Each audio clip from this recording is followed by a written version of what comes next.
আজ আমি লোট্টা শুটকি দিয়ে কলমি শাক দিয়ে রান্না করব। তো তোমরা সবাই কেমন আছো? আলহামদুলিল্লাহ আমি ভালো।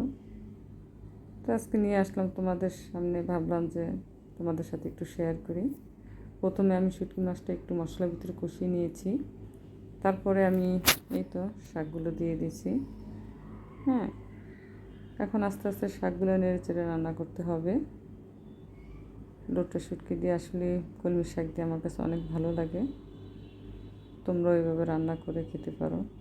হ্যাঁ, তো আমি এভাবে রান্না করব, কিন্তু শাকে কোনো রকম পানি দেওয়া যাবে না।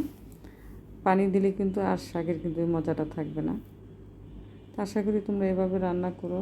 একটু কম জালে রান্না করতে হবে আস্তে আস্তে।